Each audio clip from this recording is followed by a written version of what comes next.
Así que, hermanos, hoy vamos a estar viendo las condiciones para el discipulado. Decimos que no se trata de dones ministeriales, ni de maestros, ni de pastores, se trata de cada uno de los que han creído y que quieran ser un discípulo. El Señor Jesús dijo, y hacer discípulos a todas las naciones. Amén. Discípulos. Los discípulos son los que sirven al Señor. Los discípulos son los que permanecen. Son los que no contradicen la palabra del Señor, sino que están completamente de acuerdo con lo que dice su maestro. Amén. Así que lo que hoy vamos a estar viendo son las condiciones para un verdadero discipulado. ¿Sí? Vamos a la número 1. Un amor supremo por Jesucristo. Un amor supremo por Jesucristo. Para esto vamos a usar el texto de San Lucas 14, 26. San Lucas 14, 26. Que dice así: si alguno viene a mí y no aborrece a su padre y madre y mujer e hijos, hermanos y hermanas, y aún también su propia vida, no puede ser mi discípulo. Gloria a Dios. Mire, esto lo dijo el Señor Jesús, no lo inventó nadie. Dice, el que no aborrece a su padre, su madre, su hermano, su hermana, y aún su propia vida, dice, no puede ser mi discípulo. Entonces vemos, ¿cuál es la primera condición para un verdadero discipulado? Un amor supremo por el Señor Jesucristo. ¿Esto qué significa? ¿Que vamos a aborrecer al papá, a la mamá, a los hermanos, a todos? No. Si el Señor manda a amar y manda a honrar al padre y a la madre. Pero sí, el amor que tenemos que tener por el Señor Jesús, comparado con, ¿no es cierto?, con los sentimientos que podemos tener por nuestros familiares, tiene que parecer odio en comparación con el amor que debemos tener por nuestro Señor. Por eso habla de un supremo amor. Adoración significa supremo amor, y dice la Biblia que solamente a Dios debemos adorar. Amén. ¿Esto qué significa? Que el amor que tenemos que sentir por el Señor Jesús, ninguna otra cosa sobre el universo se tiene que interponer entre nosotros y Él. No podemos amar algo más que al Señor Jesús. ¿Por qué? Para entender esto, para poder amarle al Señor de esta manera, tenemos que conocerle. Tenemos que entender lo que Él hizo por nosotros en la cruz del Calvario, cuál era nuestra condición delante de Dios y lo que Cristo hizo por nosotros para reconciliarnos con Dios. Lo que Cristo hizo por nosotros no se puede pagar ni se puede comprar, y no hay riqueza ni potencia en el mundo que lo pueda lograr. Solamente Cristo lo ha logrado para el hombre. El que entiende aprende a amarlo, lo ama porque Él ha hecho algo por él que ningún otro ser sobre la tierra, ni nadie lo podría haber hecho. Pero Cristo lo ha hecho por amor a nosotros, entonces no puede ser de otra manera. Debemos amar al Señor más que a todas las cosas, y nuestro amor por Él comparado con el amor por nuestros familiares debe parecer un odio. Aparte de todo eso, también no puede, ¿no es cierto?, ningún familiar, ningún amigo, ninguna cosa creada separarnos del Señor o hacer que nos volvamos del Señor. Nosotros en el Señor conquistamos todas las cosas, sin el Señor perdemos todo. Separado de mí, nada podéis hacer. Amén. Entonces vemos, ¿cuál es la primera condición para un verdadero discipulado? Porque después, si no siente un profundo amor por el Señor Jesucristo, ¿cómo después podrá reunir las otras condiciones? Por eso, lo primero, un amor por Él. El que aprende a amar a Jesús, obedece todo lo que Él manda. Porque entiende justamente eso, que lo que el Señor ha comprado en la cruz para él es para su propio beneficio. Cuando mira todas las cosas que él ha comprado, que él ha hecho, a dónde lo ha llevado, a dónde lo ha exaltado después de tamaña ruina, no queda otra cosa más que amarlo. Amén. El anhelo ferviente de cada uno de nosotros tiene que ser el ser verdaderamente un discípulo del Señor. Amén. Después de ahí, que Dios dé dones y que dé ministerio, es otra cosa. Pero esto tendría que ser el anhelo de todos aquellos que han creído. El solo hecho de que han creído ya tiene que inspirarle este amor al Señor, porque si no hubiera sido por Él, no hubiera creído tampoco, porque hay millones de personas que no creen. Amén. Entonces vemos cuál es la primera exigencia, cuál es la primera condición para un verdadero discipulado. No puede haber un verdadero discípulo si no tiene un profundo amor por su maestro.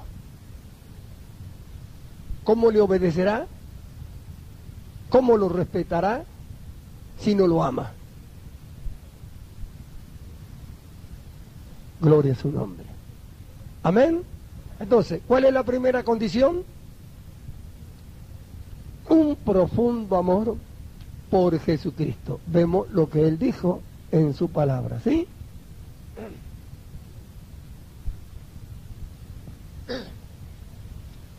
Después nosotros vamos a alcanzarle, la fotocopia con todos los pasajes de todo el estudio. Vamos, la segunda condición, una negación del yo. Mateo 16:24 dice: entonces Jesús dijo a sus discípulos, si alguno viene en pos de mí, niéguese a sí mismo. Amén. Entonces vemos, la primera condición, un profundo amor por el Señor Jesucristo. Amén. La segunda, la negación del yo. Si no ama al Señor, no va a negarse. Si no ama al Señor, no va a negarse. Esto es seguro. Este es uno de los tropiezos más grandes que tiene el creyente. La negación del yo. Con cuántas otras cosas es como que pudiera vencer o dejar de hacer, pero sin embargo el negarse a sí mismo es una de las cosas que más le cuesta. Negarse a sí mismo significa destronarse para que en su lugar lo ocupe el Señor Jesucristo. Es decir, darle el centro de todo al Señor Jesús. Es decir, renunciar a la voluntad propia. Es decir, no tener más voluntad propia. No ser Él más el que decide por su vida, sino que sea el Señor Jesucristo.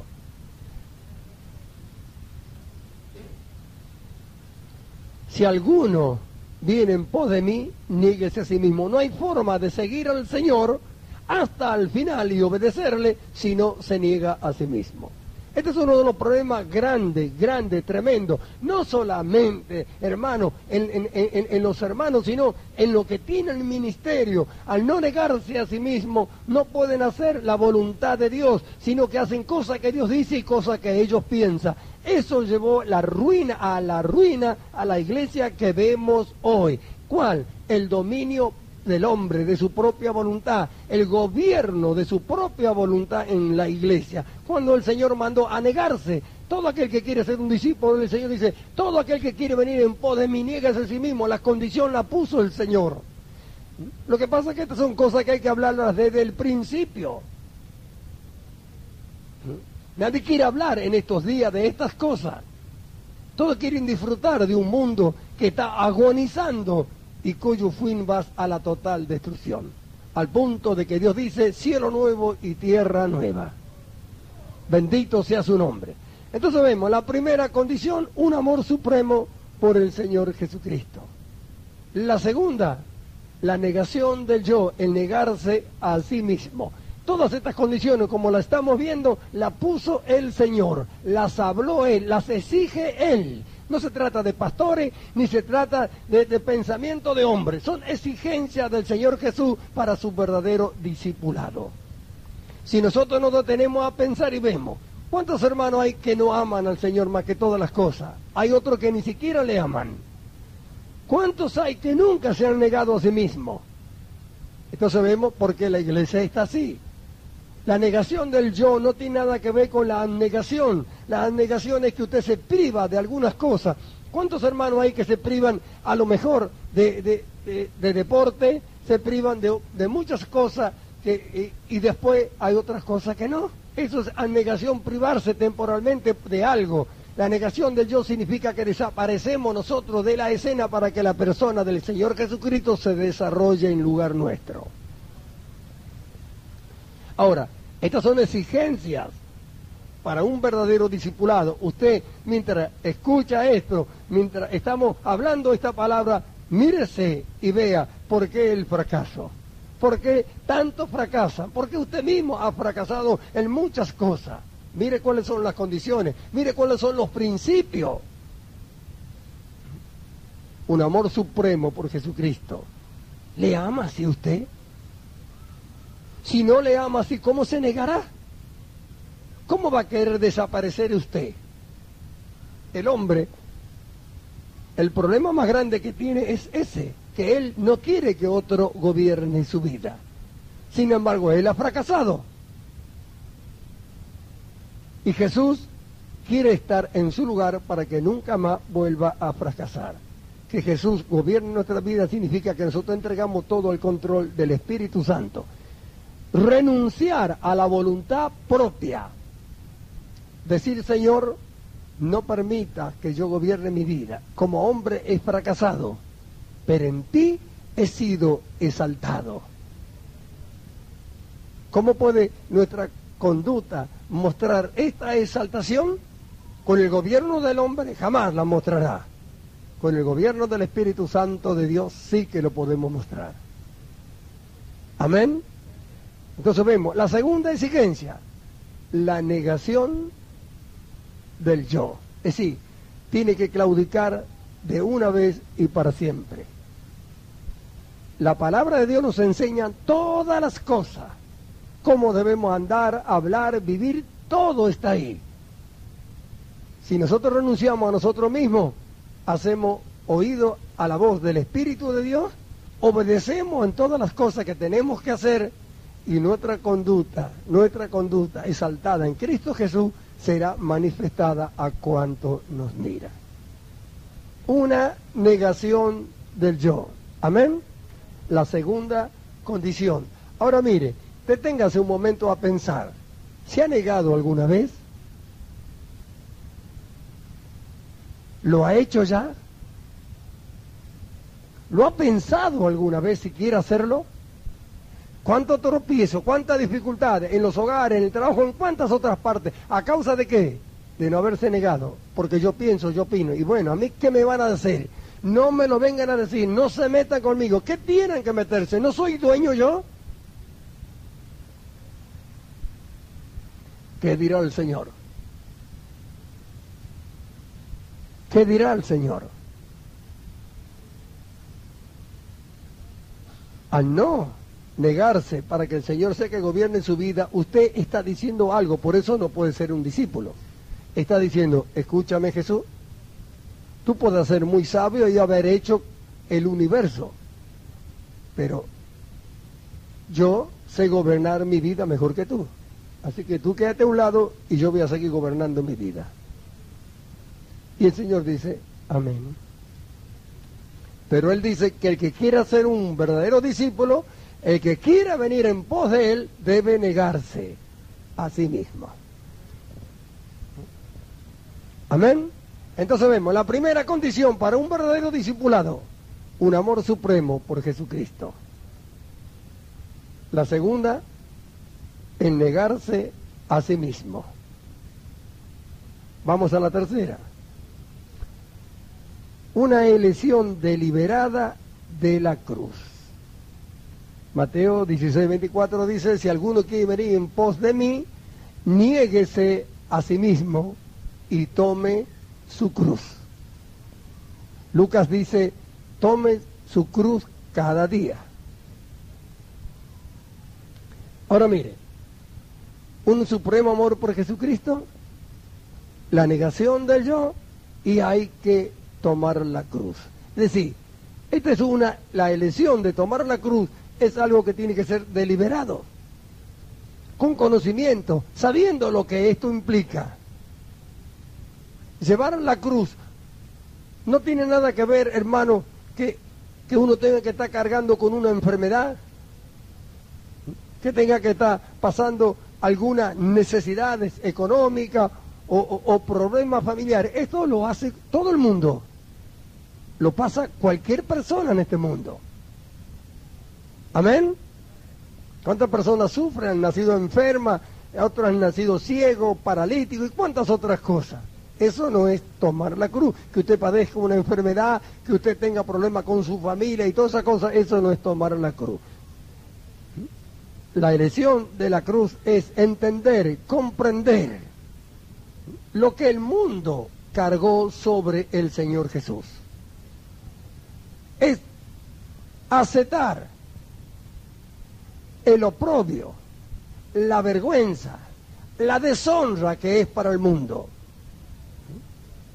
Es aceptar deliberadamente, entender, comprender que lo que el mundo le hizo al Señor Jesús también lo va a hacer a nosotros.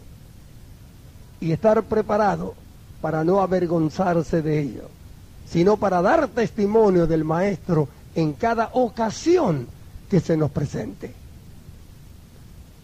Una elección deliberada de la cruz, cargar la cruz. Hay miles y miles de creyentes en estos tiempos que no llevan la cruz, se avergüenzan de la cruz, pero quieren ser salvos. Pero la exigencia del Señor fue, si alguno quiere venir en pos de mí, niégase a sí mismo, tome su cruz, como diciendo, lo que le vayan a hacer por causa mía, tienen que aprender a soportarlo y a no avergonzarse. Amén. Gloria a Dios. ¿Cuántos hay? Y sí, pero ¿qué va a decir mi esposa? Sí, ¿qué va a decir este? ¿Qué va a decir los vecinos? ¿Sabe que la gente, es tremendo cómo la gente no se convierte al Señor por lo que van a decir los demás?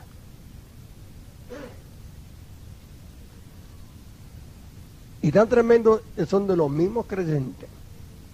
¿Por qué avergonzarse? La gente va a hacer burla de usted. ¿Lo cargó sobre el Señor? Sí. ¿A causa de qué? De que el Señor tomó su cruz, que eran nuestras rebeliones, nuestros pecados, nuestras desobediencias, nuestras maldades. Él la cargó.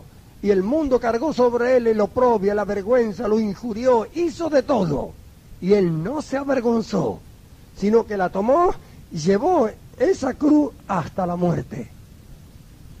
Para así librarnos a nosotros de la muerte, del poder del pecado, y exaltarnos hasta lo sumo juntamente con él, a los lugares celestiales. Ante los ojos de Dios nosotros ahora estamos exaltados. Hemos sido exaltados. El mundo no lo ve ahora carga lo propio como lo hizo sobre el Señor. Pero el día que el Señor se manifieste, nosotros también seremos manifestados con él en gloria. Ahora, ¿por qué? Tenemos que entender esto. Porque si queremos servir al Señor, estas son exigencias, debemos entender, debemos comprender, porque es fácil servir al Señor cuando estamos en lugares apropiados y cómodos o como a nosotros nos gusta. Sí está la iglesia. ¿Sabe cuánta gente ha levantado iglesias en lugares que a ellos les pareció cómodo, bien, porque tenían comodidad, cuántas otras cosas? Pero ¿qué pasa si el Señor los manda a lugares donde tiene que perder todo?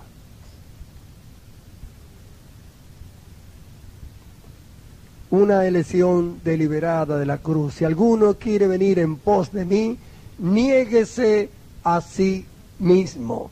Tome su cruz y sígame. Amén. Entonces vemos la tercera condición. Una elección. Así que nadie lo puede obligar a usted a tomar la cruz. No la tome y después trate de cortarla. No, no. La toma o no la toma. Así es. No una parte y otra parte no. Tampoco. La toma o no la toma.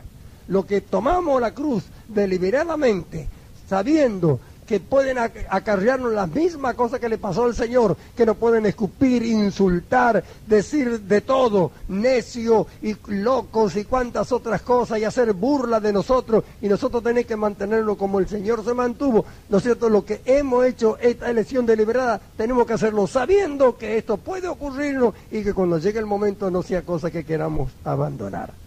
El oprobio, la deshonra, porque la cruz de Cristo es deshonra para el mundo. El solo hecho de elegir seguir a Cristo para el mundo ya representa una deshonra.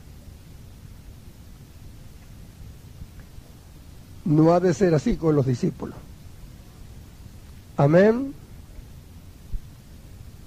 La cuarta condición, una vida invertida en Cristo. San Juan 15:8 dice, en esto es glorificado mi Padre, en que llevéis mucho fruto y seáis así mis discípulos. En esto es glorificado mi Padre, en que llevéis mucho fruto y así seáis mis discípulos. Es una vida invertida en Cristo. Usted vio que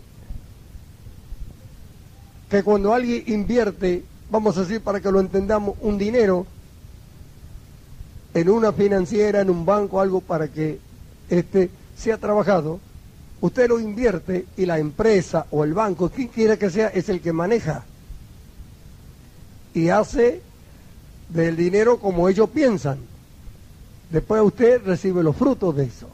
Bueno, una vida invertida en Cristo significa que nuestra vida se la entregamos a Él y Él es el que se mueve en nosotros, entonces su fruto serán también nuestros frutos. ¿Y qué dice el Señor? En esto es glorificado mi Padre. Es decir, por eso la necesidad de entender esto. Si queremos ser un verdadero discípulo, tenemos que aceptar las condiciones que el Señor ha dado. Son las únicas correctas, las únicas que dan resultado, las únicas que llevan fruto para la gloria de Dios, las únicas que nos exalta hasta lo sumo delante del Señor, las únicas que nos hacen que cada día podamos conocer más al Señor. Es necesario mirar cómo fue el Señor. ¿Cuál fue su actitud cuando Él estaba acá en la tierra? ¿Cómo era su vida? ¿Era una vida dedicada al servicio de los hombres? ¿Era una vida, ¿no es cierto?, consagrada totalmente a su Padre? ¿Cómo era? ¿Era su obediencia perfecta? Lo que era Él, debemos ver nosotros y nosotros imitarle. Ser imitadores de Dios como hijos amados. Invertimos nuestra vida en Cristo, para que Cristo, ¿no es cierto?, la desarrolle en nosotros y podamos tener los frutos. Para que llevéis fruto, entonces ahí los frutos estarán en nosotros y Dios será glorificado a través de nosotros. Y cuando hablamos de fruto, ¿no es cierto?, no se trata solamente, muchos cuando hablan de fruto piensan solamente en cosecha de alma. No, en que en nosotros se manifieste la vida de Cristo, el carácter, la conducta de Cristo, que para el mundo es una deshonra. ¿Cómo van a ser así? ¿Cómo no van a hacer lo malo? El mundo nos odia a causa de que dejamos de hacer lo malo, porque esa es la demostración de que se puede hacerlo, y ellos no lo quieren hacer, por eso no aceptan. ¿Me escucha? ¿Y quiénes son los que cada día les recuerdan a ellos esto? Nosotros. Por eso que ellos nos odian, nos aborrecen. Por eso aborrecieron a Cristo. Porque la conducta de Cristo les mostró a todos los malos que ellos eran malos. Y Cristo vino a ofrecerle que para que pudieran cambiar y no quieren cambiar. Y los que están hoy no quieren cambiar tampoco y nosotros les molestamos. Porque nosotros con nuestra conducta mostramos todo lo contrario. Y nunca debemos olvidarnos que Cristo venció al mundo con el bien. Amén. A todos, a todas las potencias del universo, juntas ya las ha vencido, porque el fin de todas las potencias ya está decidido en los planes de Dios. Y nosotros lo sabemos y lo conocemos. Entonces, Hermano, es tiempo de escoger. ¿Vamos a ser verdaderos discípulos del Señor o vamos a convertirnos solamente en creyentes? Hay una gran diferencia entre un creyente y un discípulo, ¿no? El creyente cree, no tiene obligación con nadie. El discípulo no solamente cree, sino que siente sobre sus espaldas el peso, la carga de que su Señor ha puesto sobre él de reconciliar a los pecadores con Dios. Amén. Una vida invertida en Cristo, para que la vida de Cristo sea manifestada en nosotros. Esto nos tiene que llevar a entender, hermanos amados, que ya no tenemos que buscar nuestro propio beneficio, sino el de los demás, como la Biblia enseña. Esto es algo que parece muy difícil de llegar a entender. Cuando estaba el Señor en la tierra, ¿buscaba su propio beneficio? ¿Buscó su propio beneficio o el beneficio de los hombres, de los demás? Ahora que nosotros estamos en Él, ¿qué tenemos que hacer? ¿Perdió algo el Señor?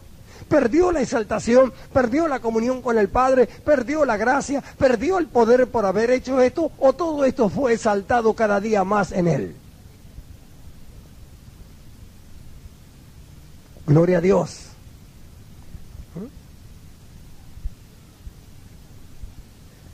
En esto he glorificado mi Padre, en que nosotros llevemos fruto y seamos así sus discípulos. Que la gente con odio, aunque con odio pueda decir de nosotros que somos seguidores de Cristo, que somos sus seguidores. Ojalá en cada momento, en cada lugar que yo pase, alguien me diga, este es un seguidor de Cristo, y que me insulte y me diga lo que quiera. Porque para ellos es deshonra ser un seguidor de Cristo. Pero qué honra es para los que lo seguimos. Amén.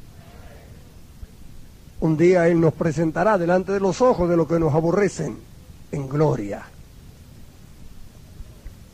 Un día estaremos allá en el gran trono blanco y seremos sus jueces. Ahí estaremos con vestidura blanca, resplandeciente y corona de oro.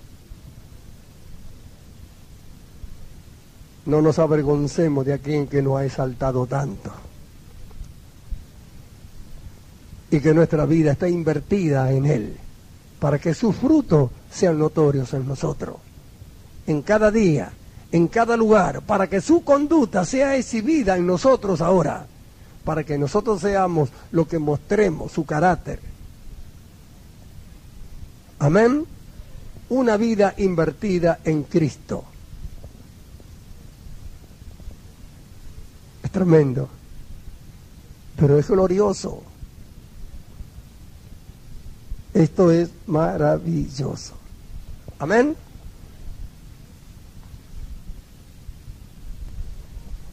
Si tenemos un amor supremo por el Señor, si nos negamos, si tomamos la cruz, y tenemos la vida invertida en Él, vamos a poder ser verdaderamente sus discípulos. Amén. Si aceptamos y entendemos la primera condición de amarle a las demás, vamos a poder cumplirle. Pero si no le amamos, ¿cómo cumpliremos los demás? ¿Cómo va a negarse a alguien que no le ama? ¿Por qué? ¿Por qué voy a dar lugar a alguien que venga a gobernar mi vida? ¿Qué tiene que meterse? Pero si le amo, oh, qué hermoso que va a ser que Él gobierne mi vida. Solamente estaremos diciéndole, Señor, haz que entienda, que comprenda y que pueda lograrlo y hacerlo, ¿sí? La quinta, un amor ferviente por todo lo que pertenece a Cristo. Un amor ferviente por todo lo que pertenece a Cristo. Acá hay un engaño a veces cuando nosotros decimos amar al Señor y no amamos todo lo que Él ama. El Señor amó a todos los hombres. Amén. Y dice la Biblia que de su amor derramó en nuestros corazones. ¿Qué excusa tenemos nosotros para no amar todo aquello que el Señor ama? O todo aquello que pertenece a Él. Mirémonos nosotros aquí esta noche, todos pertenecemos al Señor. Pero ¿cuántos son los que nos amamos? Aleluya. Y la demostración de que no nos amamos todos es que no hay perdón.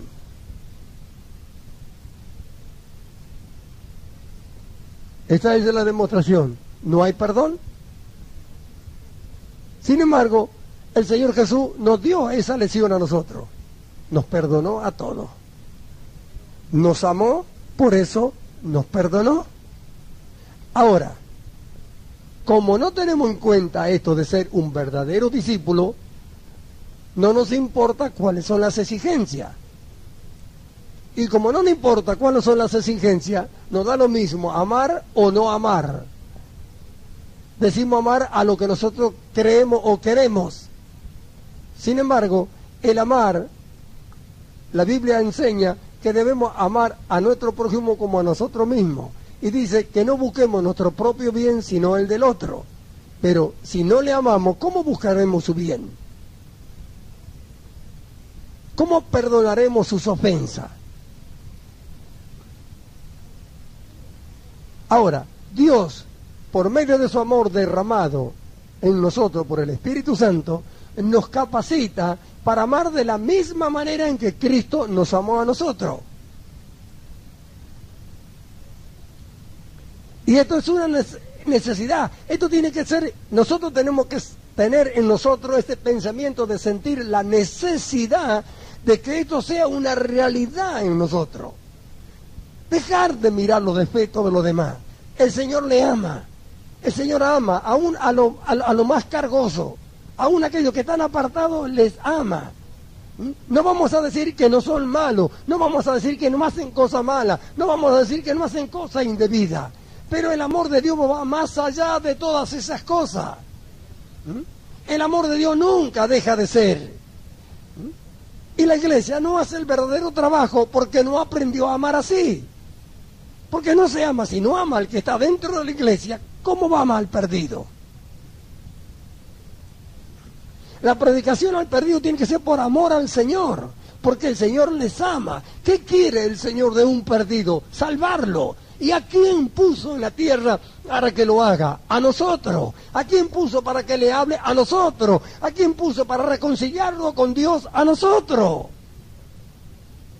Y nosotros vamos y le agarramos, encontramos a alguien y le predicamos. ¿Pero por qué lo hacemos? Lo hacemos porque me manda el pastor, porque me manda la iglesia, porque la Biblia lo dice, o porque he aprendido a amar todo lo que ama el Señor. Yo sé que si alguien se convierte y lo acepta como su Salvador, qué contento está mi Señor. Por amor a Él yo le sirvo.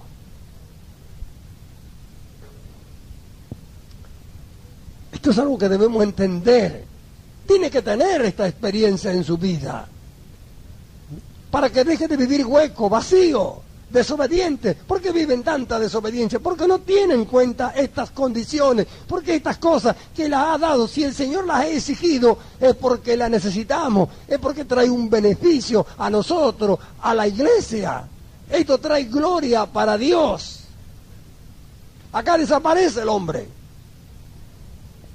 Acá es la obra de Dios en el hombre manifestada a cuantos nos miran. Pero esto, si no es un anhelo suyo y mío, ¿cómo Dios me lo va a dar? ¿Cuántos hay que no se perdonan dentro de la iglesia? A ver, ¿sabe cuántos hay acá mismo, acá entre nosotros, entre los que estamos aquí, que no han perdonado? Por eso sus vidas son huecas y vacías. Por eso cada día se vuelven atrás. Porque no dejan desarrollar el amor de Dios en su vida. Entonces, cuando menos piensa, usted lo ve que van retrocediendo, y se van conformando ya con cosas que eran del mundo, con otras cosas que no tienen nada que ver con la vida de Cristo, se van conformando, se van, y llegan a ser creyentes vacíos, huecos, sin amor. Y lo único que hacen es criticar a los demás. En vez de conocer cada día más al Señor, cada día más le desconocen. Gloria sea su nombre. Entonces vemos la exigencia. un amor ferviente por todo lo que pertenece a Cristo. En esto conocerán todos que soy mi discípulo, si tuvieres amor los unos por los otros. En esto conocerán. Un ferviente amor por todo lo que pertenece a Cristo. Mirémonos qué lejos estamos. Entonces, ¿por qué vemos? Entonces vemos que Dios no se manifiesta, no hace con nosotros lo que tiene que hacer. El Señor quiere hacer esto, quiere que seamos nosotros un verdadero discípulo. Lo quiere, lo anhela, lo desea. Él sabe la gloria que va a hacer para Él y el gozo que va a hacer para nosotros. Experimentar estas cosas, tenerlas desarrolladas dentro de nosotros, es verdaderamente poder ver el poder, la gracia y la sabiduría de Dios para hacer nacer de nuevo al hombre. Porque muchos de boca hablamos y decimos hemos nacido de nuevo, pero ¿cuánto tiene la verdadera experiencia de haber nacido de nuevo, de ser un vencedor en todas estas cosas, de aprender a perdonar a un aquel que lo injurió hasta lo sumo, poder decir lo he perdonado, no siento nada por él? Entonces puede decir que la virtud del amor de Cristo se está desarrollando en él. El amor de Dios nunca deja de ser, no deja de amarle, dice no guarda rencor.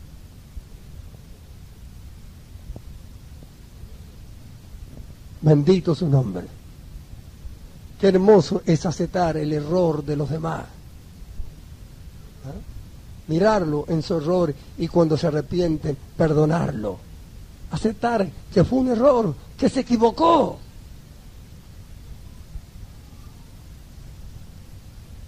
Qué hermoso es poder perdonarle, amarle,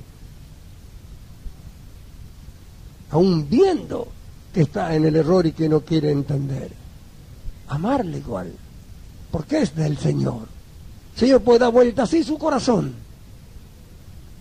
Si le amamos, decimos, Señor, hazlo, cámbialo, que nunca se pierda. No lo deje ir más atrás. Gloria a Dios. La quinta condición para un verdadero discipulado: un ferviente amor por todo lo que pertenece a Cristo, cuidar todo lo que es de Él, amar todo lo que es de Él, aún en nuestra propia casa, todo lo que Él nos ha dado, cuidarlo. Estas cosas las vamos a estar viendo más adelante. Estamos viendo ahora las condiciones, sí, las condiciones básicas para un verdadero discipulado, es decir, para ser un verdadero discípulo, que el Señor dijo que si no hacemos esto no puede ser mi discípulo. Si alguno quiere venir en pos de mí, niéguese a sí mismo, tome su cruz y sígame. Amén. Si no aborrece a su padre, a su madre, a su hermano, a sus hijos, no puede ser mi discípulo. Está hablando Él. Ahora, mientras hablamos esto, piense, ¿es usted un verdadero discípulo? ¿Ha entrado en esta línea para convertirse en un verdadero discípulo? ¿Ha pensado alguna vez serlo?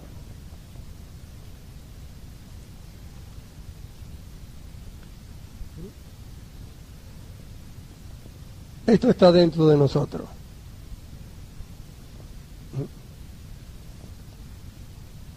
El amor de Dios.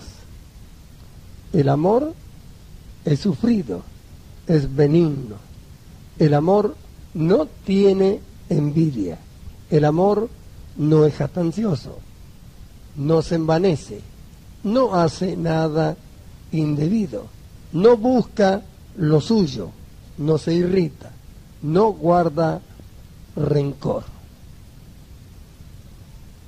Si el amor de Dios está en nosotros, debemos y podemos amar todo lo que pertenece a Cristo. Todo lo que pertenece a Él. Y si amamos, tenemos que perdonar. Tenemos que soportar. El amor de Dios nunca deja de ser. El amor del hombre deja de ser. Se ponen de novio, andan conversando 3, 4 meses, un año, y después ya porque dice no siento nada. Ah, no sentís nada.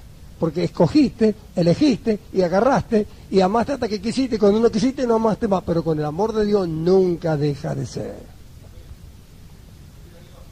El amor de Dios nunca deja de ser. Ese es el amor con el cual necesitamos amar a los demás. No se goza de la injusticia, más se goza de la verdad. Todo lo sufre, todo lo cree, todo lo espera, todo lo soporta. Nosotros tenemos enseñanza acerca de esas cosas, pero es como que quedaron. Alguna vez las hablaron, ya está. Fueron buenas, fueron lindas, pero si no se desarrollan en nosotros, ¿de qué nos sirve? ¿Cuántos hay que teniendo este amor que hemos leído dentro de ellos, nunca permitieron desarrollarse ni una sola virtud de él? Sin embargo, todas sus virtudes están dentro de nosotros, son para nosotros y para que tengamos esa experiencia de amar así, que es la misma forma en que Dios ama.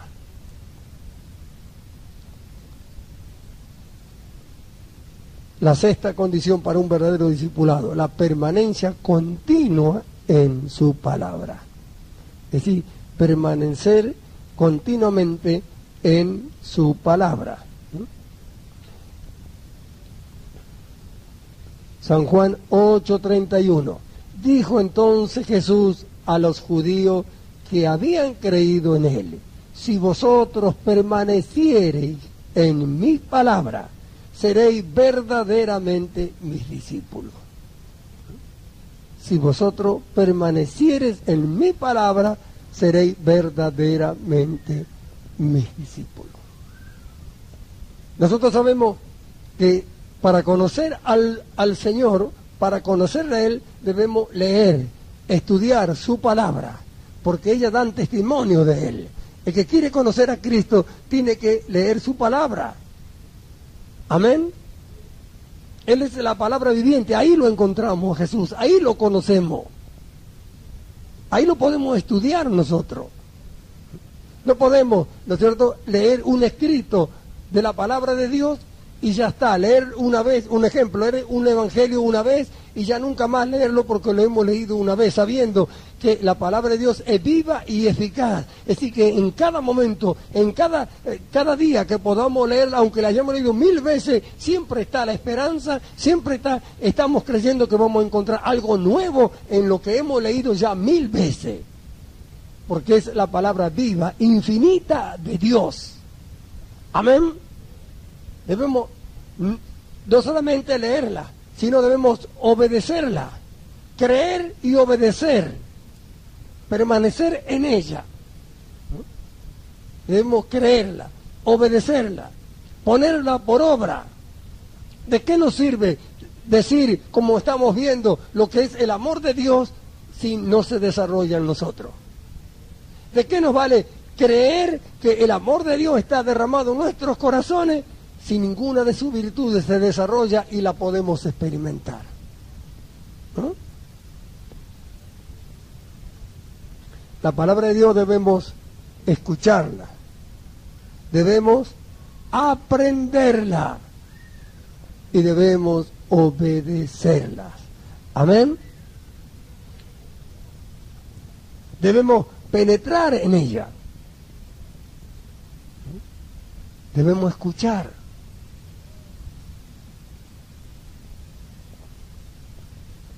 ¿Cuántos hay que escuchan a Dios todos los días? ¿Cuántos hay que escuchan su palabra? No solamente cuando la predicamos, sino cuando leemos, es como que estamos escuchando su palabra. Amén. Si permanecieres en mi palabra, seréis verdaderamente mis discípulos. Permanecer, un verdadero discípulo permanece, tiene una permanencia continua en la palabra de Dios. No es que obedecer algo que se le aconseja hoy y después mañana ya no, sino permanentemente, cada día aún más, penetrar más, descubrir más, amarla a la palabra de Dios. ¿Qué sería del hombre si no tuviera la palabra de Dios? ¿Qué sería? ¿Cómo el hombre sabría qué hacer? ¿Cómo vivir para agradar a Dios y en el día que viene no irse al infierno, sino gozar de su presencia, si no fuera por su palabra? Sin embargo, se desprecia la palabra de Dios como si fuera una cosa inservible. Sin embargo, en ella están todas las cosas, todas las virtudes para que el hombre viva bien. ¿Cuántos hay que no quieren aprender, que escuchan y no la quieren aprender? ¿Por qué no aprender? ¿Por qué no aprender de ella? Si fue dada para que el hombre viva. Fue dada para que el hombre viva una vida de exaltación. Si fue dada para que nosotros vivamos una vida feliz. Si fue dada para sacarnos a nosotros vivir la vida que Dios nos ha dado, entendiendo por su palabra, obedeciéndola, Dios nos saca de la ruina. Salimos de la esclavitud. Al obedecer la palabra de Dios nos hacemos libres. No basta oírla, no basta leerla, hay que obedecerla. Permanecer en ella, entender que la palabra nos fue dada en nuestro propio beneficio, entender que la necesitamos y que está dada ahí, que está dado el Espíritu Santo para descubrir las perlas, los tesoros escondidos, los misterios escondidos en ella. Nos fue dado a nosotros conocer, para que podáis conocer cuál es la altura, la anchura, la longitud, la profundidad y conocer el amor de Cristo que excede a todo conocimiento, dice Pablo. Nos ha sido dado conocerlo todo y descubrirlo todo. ¿Me escucha? Otra de las condiciones, permanecer en su palabra. Una permanencia continua en su palabra. Creer todo lo que ella dice. Amarla.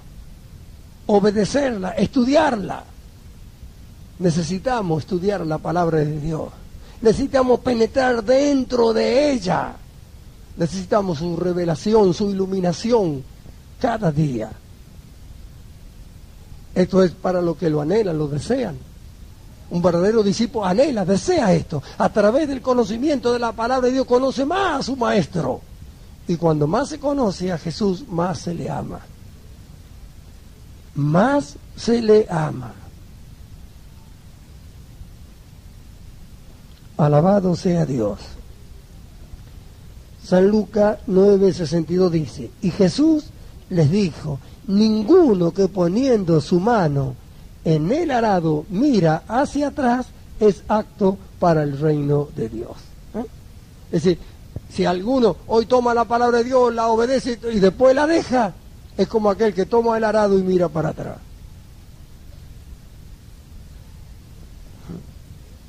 Y dijo Jesús que no es apto para el reino de Dios. Alguien que deja de permanecer en la palabra de Dios, de obedecerla, de seguir sus instrucciones, de estudiarla, de aprenderla, de obedecerla, y no puede ser el discípulo del Señor. No puede pertenecer al reino de Dios porque solamente ella lo introduce en el reino de Dios y lo conduce en él. Nosotros entramos al reino de Dios y somos conducidos por su palabra. Su palabra es lo que nos da todas las normas y la forma en que nosotros debemos vivir en el reino de Dios para que no tengamos tropiezos ni fracaso. Pero si miramos para atrás, dejándola de lado, ¿cómo? No nos podemos convertir en aptos para el reino de Dios. Es la exigencia del Señor Jesús. Ninguno que toma el arado y después mira para atrás, dice, es apto para el reino de Dios. ¿Lo dijo quién? El Señor Jesús. Y que alguien pueda decir que Él no nos amaba a nosotros. ¿Y por qué las exigencias? Porque esta es la forma, esta es la manera, estas son las condiciones básicas para que nosotros, los que hemos creído en Cristo Jesús, vivamos una vida feliz acá en la tierra, llevemos fruto para la gloria de Dios. Y alcancemos en el día que viene aquella exaltación tan tremenda de tener un cuerpo de gloria delante del Señor. Amén. La séptima, rechazo de todo por seguir a Cristo. La séptima condición para un verdadero discipulado, el rechazo de todo por seguir a Cristo. San Lucas capítulo 14 y verso 33 dice así, así pues, cualquiera de vosotros que no renuncia a todo lo que posee, no puede ser mi discípulo.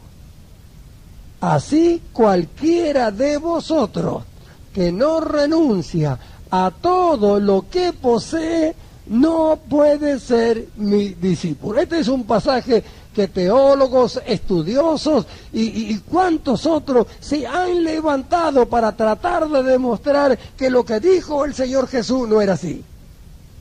Que lo que el Señor dijo no quería decir así. Los carnales siempre buscan la forma para encontrarle, ¿no es cierto?, que estas exigencias del verdadero discipulado del Señor Jesús no son tan así como lo dice la Biblia, sino que tiene otro significado y quiere decir otras cosas, pero lo tremendo y lo real es que el Señor Jesús dijo, así cualquiera de vosotros que no renuncia a todo lo que posee no puede ser mi discípulo. Esto no significa que hoy mismo usted va a su casa y renuncia a mi familia, renuncia al trabajo, no, al contrario. Es cuando más responsabilidad tiene que tener sobre todas estas cosas para que el nombre de Dios sea glorificado. Cuando el Señor Jesús dijo que no renuncia a todo, es que renuncia a sus bienes, a sus beneficios, a sus comodidades. Es decir, eso no significa que usted no va a vivir si puede vivir en una cama cómoda, a dormir en una cama cómoda, tener una casa cómoda. No significa eso, no significa.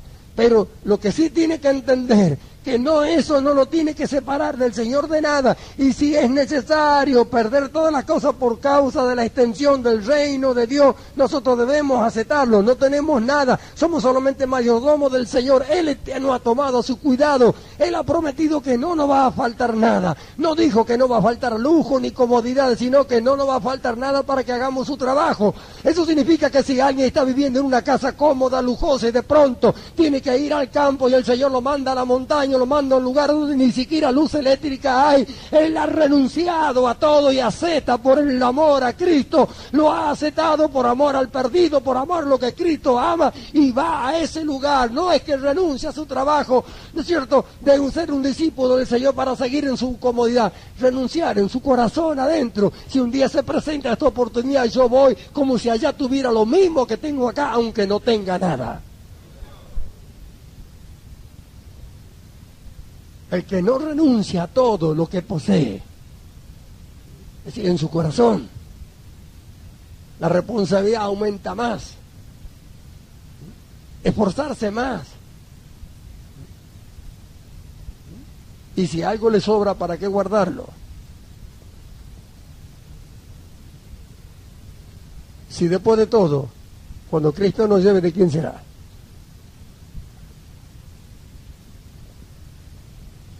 Y lo que nos fue invertido para la extensión del reino de Dios, ¿qué valor tiene? ¿No dijo el Señor que si buscamos el reino de Dios y su justicia, todas las cosas serían añadidas? Si buscamos el reino de Dios, no nos va a faltar nada. Tal vez no va a faltar mucho de cosas que nosotros anhelamos o deseamos, pero que no son necesarias. Eso significa el que no renuncia a todo lo que posee.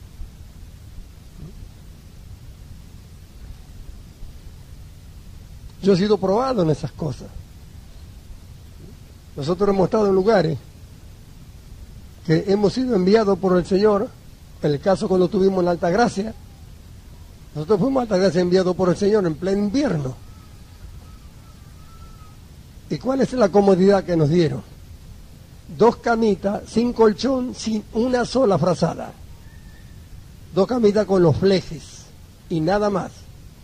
Y Altagracia hace frío a veces en el invierno, mire, en el verano, mire lo que es el invierno. Nos vestíamos en vez de vestirnos para dormir. Nos poníamos 2 o 3 pantalones, lo que nos entraba, campera, 2 gorras, de todo lo que teníamos. No teníamos con qué abrigarnos. No nos volvimos, nos quedamos.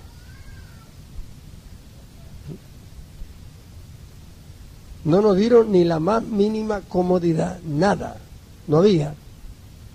7 meses tuvimos. En pleno frío íbamos a la montaña y nos amanecíamos orando. Un día oramos de las 12 de la noche hasta las 6 de la mañana sin parar, y otro día de las 12 hasta las 5 de la mañana sin parar. Cuando ustedes vinieron acá está todo listo, todo hecho. No era así cuando empezamos. Por eso hay que tener respeto por los hermanos que están desde el principio. a pesar que ahora estén medio desviados, estén descarriados, anden por ahí, ellos oraron. Nosotros ahora, usted ve, dice, pero en esta iglesia no se ora en el ayuno. Nosotros hemos orado y ayunado mucho tiempo. Nada, ¿no es cierto?, se puede recibir si no estuvo precedido de oración y de ayuno delante del Señor. Nosotros hemos llegado a orar 3 días seguidos sin parar, día y noche.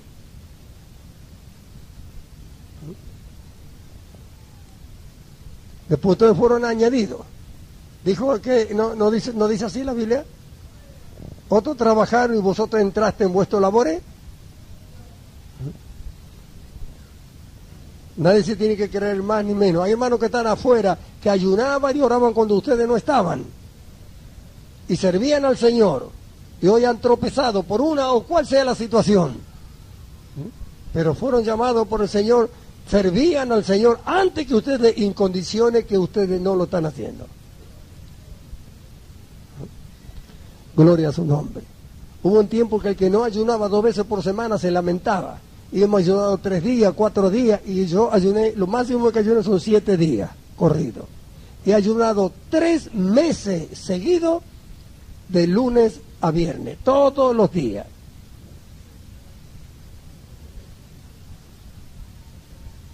Gloria sea el nombre de Jesús. Dios nos fue llevando en las diferentes etapas. Y veníamos a renunciar. Es decir, si Dios nos manda a un lugar, nosotros fuimos sin conocer. El Espíritu Santo nos habló y nos dio, y nosotros fuimos y nos recibieron y estuvimos 7 meses trabajando. Y no habíamos conocido ese lugar, jamás habíamos ni siquiera pasado por ahí. Y no había la más mínima comodidad, la más mínima. No nos volvimos, trabajamos hasta que el Señor nos trajo de vuelta. El que no renuncia a todo lo que posee, no puede ser mi discípulo. Entonces vemos, la primera condición, un supremo amor por Jesucristo, la negación del yo, la elección deliberada de la cruz. Amén. Gloria al nombre del Señor. Eso no es fácil, pero lo tienen que entender. Una vida invertida en Cristo.